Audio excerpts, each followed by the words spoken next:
Ini hari keberuntungan kamu. Serukan hari-harimu dengan obrolan daging banget.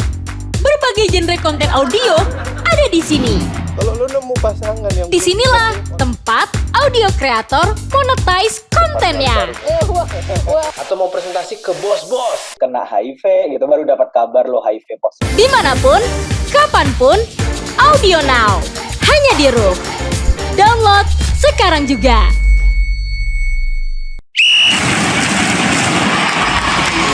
Podcast Bro Olahraga. Bro ngomongin olahraga. Bro, kembali lagi di Bro Olahraga. Tentunya hari ini Bro Olahraga spesial sekali karena kami ramai-ramai di sini bersama juga dengan teman-teman dari Sepak Bule. Betul. Bro Ilbram, Bro Chris. Yes. Bro Jordan. Betul sekali. Dan ada yang spesial di hari ini. Kita kedatangan tamu yang akan mencerahkan kita bagaimana sebenarnya persepak bolaan Indonesia. Waduh. Ngeri. Bro Julius Samo. Bro Julius. Ini luar biasa. Dia adalah PSSI Club Licensing Manager 2019 ya. Itu apa sih, ngapain aja sih tuh? Nah, PSSI Club Pertanyaannya sebenarnya pertanyaan 4 tahun lalu gitu. Dan sampai sekarang gua nggak ngerti. Oke. Tapi Chris ngerti. Coba kita dengar versinya Chris. Chris ngerti. Jadi Club Licensing Manager. Jadi Bro Amos ini adalah profesional yang di hire sama PSSI. Tapi terima gaji masih sampai sekarang nggak? Cita-citanya gitu, Mas. Cita-citanya. Bener nggak? Cita-cita kan belum kenyataan. Oh iya. Bukan gajinya. Bukan gaji. Profesionalnya. Oh, profesional. Oh iya. Bener. Masih. Oh masih. Oke. Jadi kalau di pekerjaan licensing manager itu ya. Oke. Jadi apa aja sih yang diverifikasi itu buat Oke. bisa main di liga kita ya? Oke. Jadi di tahun sebelum masuk ke sana ya, di tahun 2019 sendiri itu kebetulan memang di klub licensing sendiri teman-teman perlu tahu ada 3 bagian nih di klub licensing. Oke. Yang pertama ada klub licensing departemen, kemudian ada klub licensing committee, yang ketiga itu ada klub licensing appeal committee. Nah ini tugasnya beda-beda nih. Oh, oke. Tadi kalau pertanyaannya adalah klub licensing manager tuh ngapain? Saya jelasin dulu posisinya saya ada di klub licensing departemen. Oke. Bagian yang pertama itu isinya ada klub licensing manager dan anggotanya. Kemudian tadi ada klub licensing appeal committee, itu ada 1 ketua klub licensing committee dan anggotanya. Yang terakhir ada klub licensing appeal banding, itu ada 1 ketua dan anggotanya. Tugasnya banyak banget sebenarnya. Iya. Tugasnya banyak banget. Salah satu yang paling utamanya adalah melakukan evaluasi dan verifikasi dokumen administrasi dengan kesesuaian yang ada di lapangan. Oke. Standarnya pakai apa ya? Standar FIFA apa AFF apa? Standarnya sebenarnya pertama kali itu memang kita pakemnya dari AFC sendiri. Oke. AFC sendiri. Asia ya. Ya, Asia. Nah, kita dapat fasilitas itu menggunakan satu alat atau tools yang namanya ada AFC Club Licensing Administration System. Jadi submission semua dokumen itu by system dilakukan. Oh, Menarik oke. ya.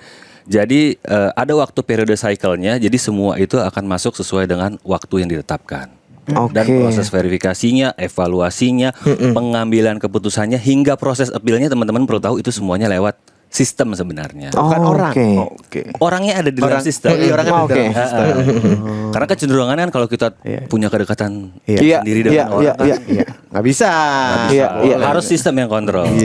Oke. Bagus Chris. Iya. Kenapa gua lagi? Tapi saklek banget gak sih kalau finansial misalnya lo harus punya uang segini nih. Atau stadion lo harus kapasitas segini. Ketinggian rumput apa segala macam gitu. Ada saklek gitunya nggak sih? Jadi di club licensing regulation sendiri itu ada 5 aspek teman-teman. Aspek yang pertama itu ada sporting. Oke. Yang kedua itu ada infrastruktur. Ketiga ada personel administratif. Keempat itu legal. Yang kelima finance. Oh, Nah di dalam 5 aspek ini turunannya masih banyak nih. Ada 39 kriteria lagi. Ada 49 kriteria lagi. Nah, salah satu pertanyaan Jordan tadi, harus punya berapa uang? Sebenarnya enggak. Tapi salah satu misalnya pertanyaan finansial dalam satu cycle itu klub itu wajib untuk menyampaikan laporan keuangan yang sudah teraudit. Oke. Kesesuaiannya antara dokumen dengan prakteknya sama nggak nih? Bagus. Jangan cuman administrasinya aja ternyata prakteknya Nggak begitu kenyataannya. Tapi ini klub ya, klub ya, bukan stadion ya. Masa tadi ngomongin rumput dia? Oh, kalau ngomongin rumput aspeknya infrastruktur. Mas. Infrastruktur stadion klubnya. Yes, infrastruktur masuknya. Salah satu yang paling seru mungkin kita bahasnya ngomong sertifikat layak fungsi nih. Oke. Iya. Apakah seluruh stadium yang ada di Indonesia memiliki sertifikat layak fungsi atau tidak? Itu kan salah satu partnya juga. Kita pikirkan juga ya mengenai Liga 1 khususnya. Ini kan dalam tanda kutip dimodernisasi nih sekarang. Yes. Diangkat levelnya, dibikin lebih nyaman ditonton. Iya. Aturannya lebih jelas dan juga tentunya lebih ramah terhadap penonton yang hadir, termasuk juga lebih kompetitif. Iya. Kalau bicara lebih kompetitif, salah satu cara yang bisa kita pikirkan adalah dengan adanya teknologi VAR. Nah, itu dia dan itu Ketua PSSI Bapak Erick Thohir juga bilang katanya sebenarnya Indonesia bisa nih, tapi kan perlu banyak yang dipersiapkan. Sebenarnya apa sih yang harus disiapin sama lapangannya kah, manajemen klubnya kah, bahkan sampai nantinya si wasitnya yang akan menjadi operator. Ya. Sebenarnya saya secara pribadi mau apresiasi dulu nih Pak Erick Thohir. Itu beliau dengan cepat mengambil keputusan bahwa VAR implementasi di musim kompetisi ini. Betul. Luar biasa gitu. Iya, mahal padahal. Mahal banget ya. Dan statement beliau itu memang dalam praktek yang kita lihat sekarang ya teman-teman di federasi maupun di pengelola kompetisi dengan sangat serius melaksanakan itu. Dan targetnya memang harapannya di half season musim kompetisi ini VAR sudah terimplementasi. Februari 2024 ya. Yes. Rencananya Februari 2024, apalagi kalau misalnya nanti Pak Erick Thohir jadi wakil presiden ya. kan masuk namanya masuk. Kalau nggak jadi tetap kan Februari 2024 kan. Iya, tetap. Pemilihannya masih. Jadi nggak jadi tetap. Oh iya. Tapi sebenarnya kalau mau jujur inisiasi VAR itu memang 2019 tuh kita pernah kedatangan yang namanya Dirk Sklemmer. Dia tuh dulu posisinya masih ada di IFAB sebagai Head of Football Services. Nah sekarang si Bapak Dirk Sklemmer ini posisinya kalau nggak salah itu ada di FIFA bagian Head of Project Implementation VAR-nya. I see. Kebetulan ngeling. Jadi rencananya tuh apa? Sorry gue potong ya. Rencananya tuh VAR itu kan lu bilang half season tuh selanjutnya kan, setengah season selanjutnya ya. Nah itu pertanyaannya semua stadion kah? Iya. Kan Indonesia gede nih, ya. Atau di bagian beberapa stadion aja nih? Memang cita-citanya di setiap pertandingan Liga 1 otomatis kan semua venue yang dipakai untuk Liga 1 match itu ada equipment yang sudah memang ada VAR-nya. Nah memang setelah dilakukan pengecekan infrastruktur ya. Sebenarnya pilihannya ada dua waktu itu. Kita mau pakai sistem centralized atau decentralized. Nah, akhirnya kita ambil keputusan Pak Erick Thohir waktu itu. Oke, kita pakai decentralized. Itu ada mahal tuh semua. Ya, tentu ada pertimbangannya terkait dengan infrastruktur.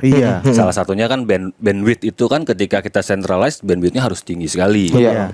Bagaimana nanti kalau misalnya saat pertandingan tiba-tiba centang satu, wah nggak bisa. Bro, offset nggak bro? Terima. Kalian bro, ada kalian. Emang sistemnya gitu. Gimana sih VAR itu? Contohnya misalkan kalau misalnya ya teman-teman lihat di Italia kan dia pakai centralized infrastruktur dan jaringannya memang sudah memungkinkan. Nah di Indonesia sendiri kita kan perlu evaluasi juga teman-teman bahwa memang dengan target yang tight project di Februari harus jalan misalkan otomatis ya kita saat ini pilihannya melakukan dengan sistem decentralized. Jadi masing-masing stadion punya video operating room sendiri. Andai kata misalkan infrastruktur di stadion itu tidak memadai. Kita bisa pakai yang namanya OB-Fan Iya. atau cabin VAR di luar. Iya. Itunya Oke. apa namanya? Kameranya, sistemnya itu Nah, gimana? sebenarnya gini, kalau dalam broadcast sendiri pun FIFA dalam aturannya untuk menyiarkan pertandingan sebenarnya 4 aja cukup, bro. Oh, gitu. 4 aja sebenarnya cukup. Tapi kalau untuk Piala Dunia jelas nggak mungkin. Iya. Misalkan untuk kompetisi standar ya, Iya. yang resmi 4 aja cukup. Cuman kita tahu Indonesia kan sekarang posisinya pakai 8 sampai dengan 10. Iya. Kalau yang pertandingannya Super Big Kamera Match, ya? Kamera. Kamera. Nah, itu biasanya kalau Super Big Match kita bisa sampai 10 sampai dengan 12 kamera. VAR sendiri pun kita hanya mengambil feed yang ditampilkan dari tim broadcast. Makanya komunikasi antara tim VAR dan tim broadcast itu harus mesra, bro. Nanti kalau nggak mesra itu satu kemana gitu. Oh, I see. Nah, kalau mengenai si operatornya, masih di skema yang sama si VAR itu. Kan kemarin juga sempat dikasih tahu bahwa nggak semuanya wasit di Indonesia tuh lolos sertifikasi VAR. Itu gimana nanti yang akan mengoperate? Nah, di dalam teman-teman juga perlu tahu, di dalam ruang VAR itu ada 3 bagian penting. Oke. Wasit VAR sendiri, kemudian asisten video itu, asisten wasit VAR itu, sama yang satu lagi namanya replay operator. Oke. Nah, tiga orang ini tentu akan mendapatkan pelatihan dari tahap 1, tahap 2, Iya. tahap 3. Minimum aja mungkin sekitar hampir 2 bulan sampai 3 bulan. Oke. Kalau semuanya running on schedule. Iya. Nah, itu memang nanti harapannya mereka yang lolos bisa ditugaskan semuanya di dalam pertandingan. Belum ya? Sekarang belum. Kalau dari teman-teman mungkin ngelihatnya itu ada di periode akhir Agustus, Mas. Oke. Akan mulai itu ya. Iya. Mudah-mudahan lah kita doakan seluruh equipment, seluruh instrukturnya di Agustus itu bisa bekerja dengan sesuai schedule. Oke. Dan harapannya pasti akan jauh lebih baik tadi yang seperti Bro Hilbert bilang kan emang tujuannya untuk memodernisasi si Liga Indonesia sendiri kan. Betul. Tapi apakah begitu datangnya VAR gitu akan membuat semuanya akan menjadi lebih baik gitu. Soalnya gini, kalau flashback 2003, 2004, 2005 tolong dikoreksi ya. Kalau nggak salah kan Indonesia nomor 2 tuh liganya di bawah Thailand di ASEAN gitu. Tapi kan sekarang keluar dari 5 besar. Ya mungkin salah satunya Kisru dan lain sebagainya. Modernisasi dengan VAR ini apakah akan segitunya nanti? Pertanyaannya menarik. Sebenarnya mengukur kinerja kompetisi itu tidak hanya dari segi teknologi sebenarnya. Oke. Ya teman-teman tahu posisi competitive balance itu cara mengukurnya selain daripada poin, Iya. antara poin yang posisi di klasemen, memang teknologi salah satu perhitungannya. Iya. Tapi kalau misalnya dengan adanya VAR itu menjamin kompetisi kita akan ada di atas, saya rasa belum ada jaminan juga. Oke. Perlu klub juga. Iya. Pemainnya juga mesti jago kan. Pemainnya juga. Kita ada VAR tapi 7 menit 75 udah capek kan. Sama. Udah jogging gitu kan udah susah juga. Iya, tapi tetap harus ada degradasi ya. Iya dong. Percuma kalau nggak ada degradasi kan menit 75 udah ngaso dia. Aduh, gua sebat dulu lah. Ya benar. Benturan gue cedera kan. Yang gue lompat. Oke. Pertanyaannya hari ini ya. Iya. Di AFF sendiri nih kayak ketinggalan gak sih sama AFC sama FIFA? Bahkan kan pertandingan tuh banyak yang gak masuk kalender FIFA ya, AFF ya. Nah, kedepannya AFF kalau sebagai praktisi ya, Bro Amos ini pernah dengar gak sih bakal ada VAR juga gitu? Ya kemarin kita kan menang sama Singapura, supporter Singapura gak enak banget di komen tuh, offside lo. Padahal wasitnya udah dari luar juga. Tapi karena tidak ada VAR ini kan, jadi pernah ada gosip dengar gak sih bahwa AFF tuh akan pakai VAR juga gitu ke depannya supaya gak ketinggalan nih sama AFC sama yang lain gitu. Ya saya pikir secara komersial pasti AFF itu kalau nggak salah dipegang sama Global Sports Marketing yang pegang rights holdernya ya. Dia paham betul bahwa ketika ada VAR ini meningkatkan nilai secara komersialnya juga. Ada drama di situ. Iya. Ada drama lagi di situ. Ada lagi area-area yang mungkin atau tempat-tempat di spot itu yang menjadi branding televisi. Saya rasa concernnya ke situ. Oke, berarti semoga ada lah ya. Ya. Harus. Cuman memang permasalahannya apakah yang dipakai di AFF U23 nanti itu memang sudah sesuai dengan license yang FIFA. Berarti ada beda-bedanya ada. Ya Indonesia saat ini yang kita ikutin memang standarnya IAAP-nya memang sesuai dengan FIFA dan AFF. Tapi bisa yang ini gak sih yang Xiaomi-nya gitu apa? Mungkin dari Ada iBox, ada apa gitu. murahnya gitu. Ada yang varian versi murahnya gitu. Itu sebenarnya ada juga STP, Selected Technology Provider, yang memang menyewakan secara khusus perangkatnya. Menyewakan ya, untuk kepentingan tertentu. Ada juga. Cuma pertanyaannya balik lagi, apakah itu license dari FIFA atau enggak? Bener juga, nggak diterima ya. Tapi kan AFF belum FIFA. Belum kalendernya belum ya. Memang kalendernya bukan kalender FIFA. Tapi gitu. anggota FIFA kan? Ya, Maksudnya- AFF pasti ada dalam FIFA. Yang bermain di AFF adalah anggotanya FIFA. Iya. Ya, tapi kalendernya tidak kalender FIFA. Tidak masuk kalender FIFA. Iya. Tapi kalau dilihat secara keseluruhan sendiri, kira-kira kalau dari Bro Amos gimana nih persepak bola Indonesia? Kan kita membahas mengenai Iya. momen kemerdekaan nih, Iya. momen Indonesia, momen kita bangkit, momen kita lebih baik, momen kita lebih semangat. Iya, iya, Overall, Yes. sekarang ini dibanding tahun-tahun sebelumnya.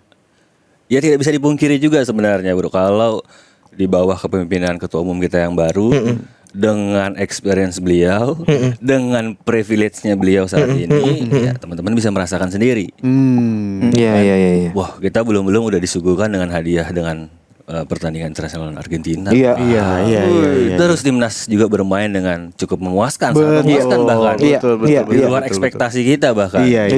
Jadi saya rasa ya itu bagian dari apa yang kualitas bisa sajikan dari seorang bapak ketua umum kita. Bro Chris ini suka mengkritik PSSI setiap kali berolahraga, ya kan?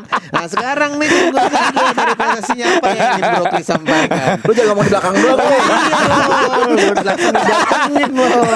Enggak, gue penasaran gini. Kalau peningkatan dari segi permainan itu udah luar biasa gitu kan. Tapi salah satu hal yang akhirnya lumayan jadi sorotan adalah si supporternya lagi, ya kan?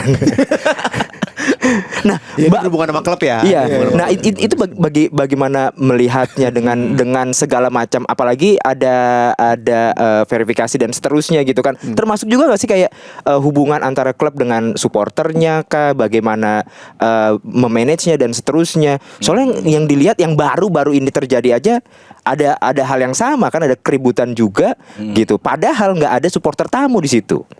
Oke. Memang ini saya secara pribadi ya, memang membangun kualitas sumber daya manusia ini bukan hal yang yang bisa kita katakan 1-2 hari Mas.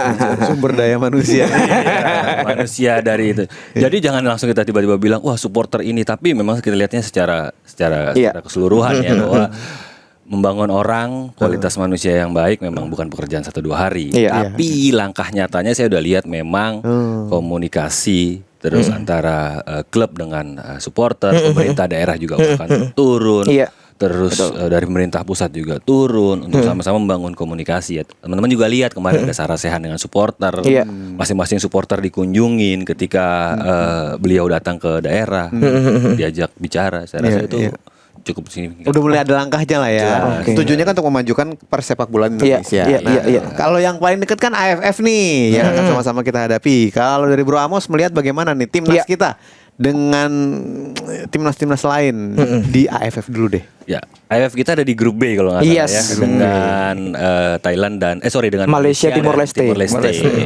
Saya rasa chance-nya besar. Wah ini suka gue. Ini positif, ini bagus. Apalagi kita punya catatan juara kan sebenarnya di edisi kedua kan, AFF U22 masih tahun 2019. Iya. Saya rasa kita masih bisa lolos. Iya. Oke. Tapi ada pertimbangan juga karena siapa itu yang protes bilang pemain-pemainnya nggak boleh diambil dari klub. Persija sama PSM. Yang protes manajernya. Manajernya siapa? Manajer timnas. Manajer manajer timnas ya. Bilang protes karena nggak dipinjemin nih pemain-pemainnya, nggak boleh keluar karena dianggap bukan dalam kalendernya FIFA kan. Jadi bisa punya hak nih klub untuk nggak meminjamkan. Tapi kan ini berarti ada pengurangan kemampuan pemain-pemain timnas. Nah, Jadi sebenarnya kalau misalnya kita lihat, ini ada yang berbeda sebenarnya di tahun kompetisi Liga 1 saat ini. Kalau misalnya teman-teman lihat dari kompetisi week pertama sampai dengan week sekarang ke-6 apa ke-7, memang kontribusi pemain U23 ini cukup signifikan. Bagus ya. Yes, jadi memang ada aturan regulasinya bahwa dalam setiap pertandingan harus ada paling nggak satu klub satu pemain yang main. Oke. U23 ya. U23-nya gitu. Kemudian ternyata dari kalau kita lihat dalam setiap pertandingan sampai dengan week 6 itu bahkan sampai 2-3 orang pemain dalam setiap pertandingannya. Oke. Jadi klub ini udah mulai beralih nih dari ketergantungan dia akan pemain senior sebenarnya ke pemain-pemain U23. That's why ketika ada pertandingan timnas sebenarnya klub juga butuh. Gue juga butuh nih. Ini tim ini pemain U23 gue nih bukan pemain substitution, ini pemain inti semua, bro. Gitu. Oke. Case-nya agak beda ya sama 2019 Oh ya. beda, Iya. beda. Itu yang menarik sebenarnya. Bahkan saya lihat beberapa klub kayak ya salah satu contohnya tadi Persija, dia kalau misalnya teman-teman lihat dia banyak berani investasi di pemain-pemain muda bahkan. Oke. Itu salah satu Iya. menurut saya ya salah satu klub yang memang sangat concern di usia muda. Oke. Dan itu terbukti proof sebenarnya. Oke. Dan kebetulan ada teman saya di sana juga yang menurut saya ini orang keren gitu. Asli pemainnya. Enggak, maksudnya apa yang dia ada di dalam kepalanya, kemudian dia praktekkan dan hasilnya memang kelihatan. Tapi sebenarnya good problem gak sih sebenarnya? Good problem Good lah ya. problem. Iya. Bahwa pemain-pemain muda ini memang Iya. dipakai Dan di jadi liga. rebutan. Jadi rebutan. Iya. Oke. Tapi kalau ngelihat kansnya melawan negara-negara di Asia Tenggara sendiri itu gimana? Soalnya gini, juara bertahan yang sebelumnya Vietnam ini udah memberikan apa tuh namanya? Memberikan udah cywar banget lah. Dimana dia bilang si Kawang Putra masuk nggak boleh tuh, kemarin kan ada ribut dan lain sebagainya, tapi di sisi lain kita membela diri bahwa lah ini kan bukan agendanya FIFA gitu. Sedangkan dia kan kena sanksinya dari FIFA gara-gara ribut kemarin. Iya. Maksudnya sudah dicecer sama hal-hal kayak gitu Iya, gitu iya, kan. iya. Cywar. Nah, melihat kans Indonesia ya paling nggak Vietnam dan Thailand yang jadi momok lah buat Indonesia. Sejago-jagonya Sintayong kan belum pernah menang lawan Thailand kan. Iya. Mulai ya. Berarti tahun ini harus menang, bro.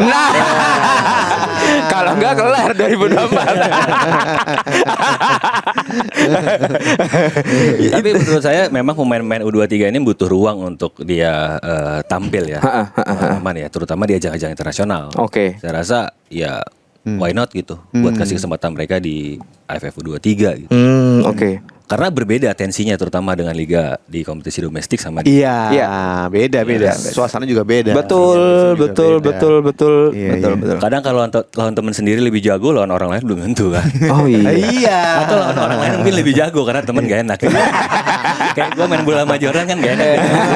Iya. Biarin aja lewat lah. Tapi belum pernah musuhan kita berdua. Makanya kan gue bilang. Kita satu tim soalnya. Oke.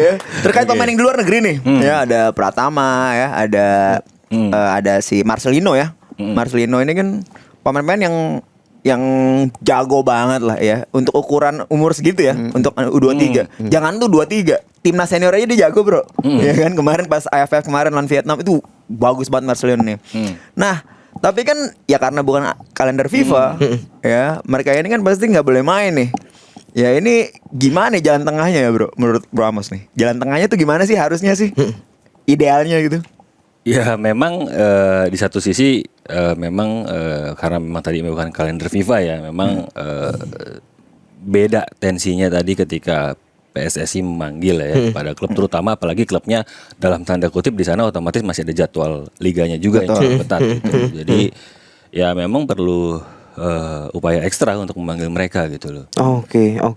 Karena ketika mereka nanti tidak bermain di di kompetisi domestiknya, otomatis kan ya jam terbangnya mereka juga di sana kan pasti akan berkurang. Iya benar. Tapi kan paling tidak kita sudah punya pengganti-pengganti yang juga. Saya rasa komposisi yang sekarang cukup kok. Oke. Oke.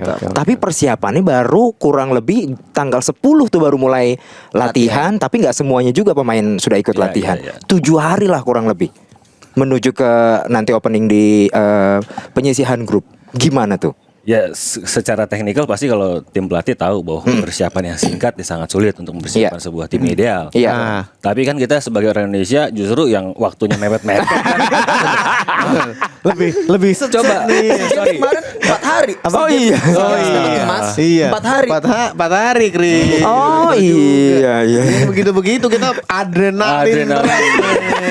Coba kalau VAR kita ngomong dari berapa tahun lalu gak Nggak jadi-jadi. jadi-jadi. Sekarang VAR dibilang sama Pak Ketua Umum jadi ya musim ini jangan. Nah, benar. Suka gue, suka. Setuju. Yang dadakan selalu jadi. Ini Dan kalau kita ngelihat gini, pelatihnya tadi kan gue bilang kan, sekeren-kerennya Sintayong mulangin Jerman tetap belum bisa nih gitu kan. Kita mulangin Thailand dengan hal yang ideal yang diharapkan. Mungkin gak sih jangka panjang, apalagi kan kontraknya kalau nggak salah setelah AFC ya nanti ya 2024. ya memang Sintayong waktu itu datang Desember 2019. Iya. Dan kalau kita lihat perjalanannya dia sampai dengan sekarang di Agustus 2023, ya teman-teman bisa lihat. Yes. Peringkat FIFA kita jauh banget. 170, sekarang ada di 150, bahkan 149. Iya. Ya ini kan jelas parameter yang cukup lah untuk menilai sebuah kinerja pelatih. Menurut saya, ya bahkan teman-teman juga bilang ya pemain cara latihannya, periodisasinya, stamina pemain jauh lebih berkembang. Bahkan dia cukup serius. Dia mungkin menurut saya dia satu-satunya pelatih yang punya dengan 4 tim analis dalam satu. Apa itu dia? 4 tim analis. Analis apa aja? Iya, analis dalam setiap pertandingan. Oh, oke. Yang samping-sampingnya suka tiba-tiba ngomong gitu ya. Yes. Dia punya tim technical sendiri tuh sampai yang nyatet apa Yes. gitu. Oh. menilai komposisi pemainnya, bagaimana pergerakannya. Oh. Saya rasa dia cukup dia pelatih yang cukup serius dia dengan hal-hal tersebut. Tapi kacamata gue sebagai supporter ya, Hmm. dia itu berjasa tuh. Tadi kita kan bahas pemain U23 kita banyak yang dipakai akhirnya sama klub kan. Itu dia berjasa besar. Kenapa? Karena dia motong 2 generasi, bener nggak? Ya. Dari zamannya Andik, Andik masih main dong. Ya, angkatan tanah Andik itu 2013 itu, Evan Dimas dipotong sama dia semua. Langsung generasinya si Witan, Oh iya, bener juga si loh. Witan, si Egy, semua. Jadi emang dia potong generasi itu berani, gitu karena memang dia mau build yang anak-anak muda. Iya. Itu bahkan AFF yang 2020 tuh, yang 2021 akhirnya kan karena pandemi, kita tuh rata-rata paling muda, 23,5 umurnya. Sisi amat ya. Muda banget. Iya. Pemain seniornya cuman si siapa? Iqbal Nevo sama satu lagi pemain Madura itu, back. Iya. Ya itu doang yang 30 tahun ke atas, sisanya 23,5 aja. Oke. Jadi kalau sekarang kita banyak pemain muda yang naik, ya karena Sintayong ini. Gitu. Berarti kansnya tinggi ya. Masih ada kontrak lagi nantinya. Mudah-mudahan. Oke. Mudah-mudahan lolos perempat final lah.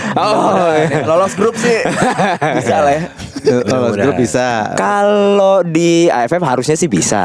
Oh iya. Iyalah kan Malaysia Timur Leste harusnya bisa.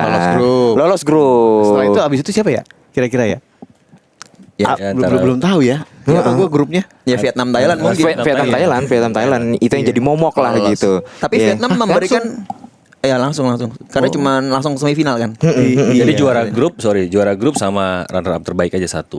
Jadi kan 3 juara grup, langsung 1 runner up. Itu langsung masuk ya. Langsung semifinal. Iya. Oke. Yang perlu diperhatikan juga kalau kita bicara mengenai timnas kita tuh adalah supporternya, dukungannya. Itu kan kalau supporter kita begitu timnas main kompaknya luar biasa. Yes. Nah. Begitu klub main Itu komprak. gimana nih memaksimalkan pemain ke-12 supaya menjadi energi tersendiri buat timnas kita? Ya, kalau saya sebenarnya ngelihatnya teman-teman supporter perlu tahu kalau rivalitas itu sebenarnya cuma ada 90 menit di lapangan. Oke. Rivalitas kita hanyalah 90 menit. Jadi menit 91 dan seterusnya kita itu bersaudara, bro. Udahlah gitu. Bersaudara gitu. Iya.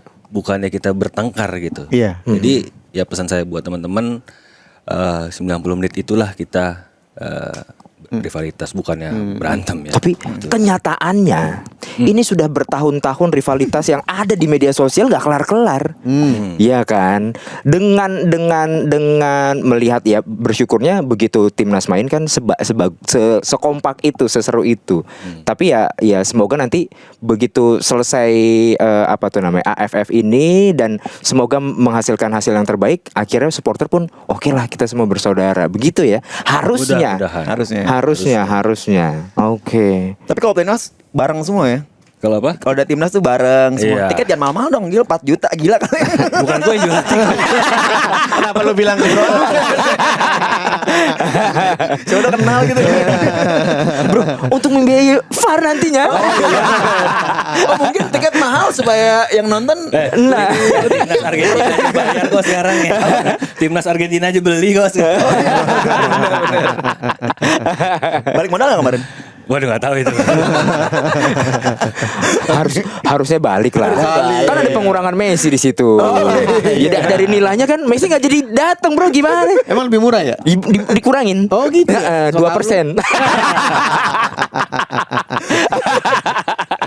Kalau supporter kita udah oke lah ya. Kalau dulu timnas udah oke lah. Pemainnya sendiri gimana sekarang kalau Bro Mos lihat? Pemain apa tuh? Pemain-pemain kita yang bertanding ini, Yes. apakah pemain muda nih mentalnya cukup baik apa enggak? Karena kalau mereka bermain di liga itu suka kepancing ya, kayak ada beberapa pemain, bukan yang muda sih, pemain luar itu yang mengacungkan jari tengah ke supporter, begitu selesai ada yang pancing emosi ya gimana ke supporter, itu kan dilihat sama yang muda-muda ini, kalau senior-seniornya begitu kan bisa membahayakan untuk mental pemain-pemain muda kan, diikutin loh, itu role model. Ada pembekalan gak sih? Emotional intelligence gitu misalnya. Dari PSSI gitu diapain gitu. Enggak, di licensing sendiri sebenarnya di situ ada yang namanya memberikan brief ya kepada seluruh tim sebenarnya. Sebelum ketika mereka masuk dalam kompetisi itu ada pembekalan juga. Baik law of the game, behaviornya bagaimana. Cuma dalam prakteknya memang jujur kita lihat kadang-kadang berbeda memang yang diharapkan. Dan sebenarnya kembali lagi ketika hal itu terjadi, sebenarnya yang rugi adalah pemain itu sendiri juga gitu. Terutama untuk karirnya ke depan ya. Iya. Dan bisa didenda kan. Kalau di luar negeri kan dikit-dikit apa denda. Di sini juga begitu nggak sih peraturannya? Sama kok, ada yang namanya komisi disiplin kan di PSSI. Denda itu uangnya yang bayar siapa? Timnya atau klubnya atau pemain? Iya. Secara ininya klub.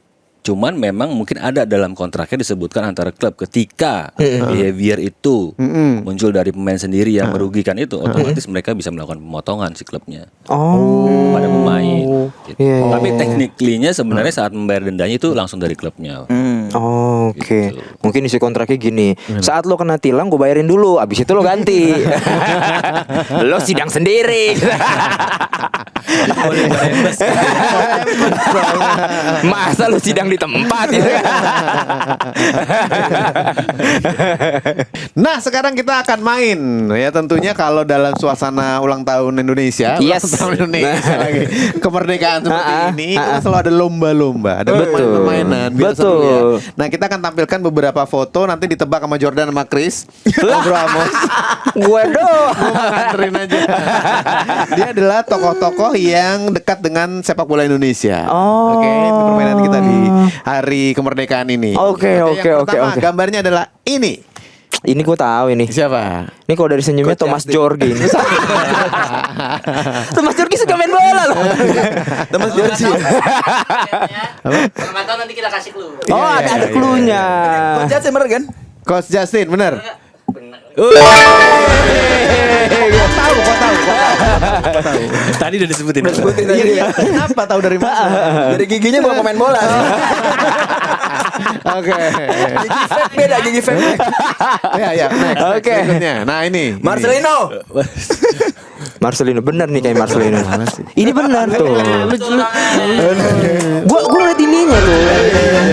Codet alisnya. Yang bikin. Oke, lagi. Nah, ini. Hah? Ayo, siapa? Cepetan. Ini siapa?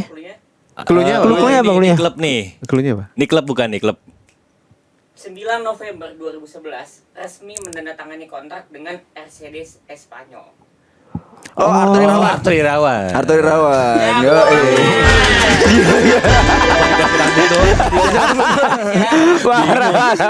minimal gigi lah. Gue ngeliat mata sama gigi. Keren. Oh, ini udah tahu. Siapa? Pelatih. Oh, ini RD nih. RD. Gue ngeliat pialanya. Emang lu fit Itu piala apa itu? Piala Oscar ya. Bukan. Acting nih pelatih. Acting pelatih. Emang pelatih. Oh, kalau dari tatonya gue tahu nih Mark Lok ini. Preman nih. Lunya mau? Mark Lok ya, Mark Lok ya. Boleh. Bukan Mark Bukan Mark Lok. Ya. Oh, Pemain Borneo. Diego. Diego Michel. 2003 bergabung di Persija. 2003. Oh, Toras. De Poras bukan? bukan. Siapa sih? 2003 ya. Bukan. 2003. 2003 aku sih. Nyerah, Pak? Tunggu. Ada clue lagi nggak? Ada clue lagi nggak? Ada lagi satu lagi. lagi. Kelahiran Santa Fe, Argentina. Aduh. De Poras bukan ya? Itu, Si Ortiz. Ortiz bukan. Dit, tadi aja pertanyaan klub licensing manager 2019 udah susah. Tunggu. Oh, si ini ya, si Dia belum menyerah. Gila. yang main di Persegi itu siapa? Persegi. Persegi Gianyar kaki kanan lupa gue. Oh, jadi tahu-tahu. Gila. Lo menyerah gue. Tuh. Oh, Cena Gustavo ya. Cena. Gustavo Cena. Iya. Ini si ini nih. Ya, udah lo kasih tahu. Ini. Oke. Ya ini siapa ini? Ini ada tahu? Ini Clue. Rambut doang mulu ya. Bukan rambut. Tahun 96-97 main di Itali. Kurniawan. Primavera. Kurnia Sandi. Kurnia. Oh, ini si ini pacarnya Dewa Persik. Dewa Persik. Siapa? Gila Perez. Gila, almarhum ya. Ini siapa namanya? Astaga. Castanyo. Bukan. Gaston. Oh, bukan. Oh, bukan. Coba clue-nya. Clue. Ayahnya orang Indonesia. Oh, Emil Eduardo. Emil. Ibunya orang Itali. Emil Eduardo. kiper. Emil. Audero. Ya boleh lah. Dia nggak bisa. Dia nggak bisa ngomong. Dia orang Indonesia. Nggak bisa. Audero nggak bisa. Dia. Sergio Ramos. Indonesia, Pak. Oh, Indonesia. Indonesia mana ada yang jenggotnya pirang. Pirang ini. Main di Indonesia. Oh, main di Indonesia. Ini Ini tahun 2003 lagi nih. Bukan. Clue. Klubnya Bali. Lu. Lu Lili Pali. lahir di Bar Montenegro. lahir di Ibar. Kok bisa dilahir di Ibar? Emang ibunya DJ. Spaso. Spaso. Serius beneran bar atau namanya Nama kotanya Bar. Oh, gua pikir ibunya DJ kan lah, ya kan? Spaso. Oke, kita next. Waduh, rambut doang. Bagas bagus. Bagus apa enggak? Sama mukanya. Bagus. Bagus ya. Tapi di AFF dipanggil si Bagasnya. Bagasnya dipanggil. Iya, Bagas dipanggil. Bagas dipanggil bagus. Bagusnya Bagas Kava yang dimain kan? Bagas Kava dipanggil jadi back kan, nanti dia bakalan perform gitu. Oke. Habis. Habis, Pak. Habis. Oh, oke. Baiknya Pak Jordan ya. Terima kasih. Sampai Terima jumpa. kasih.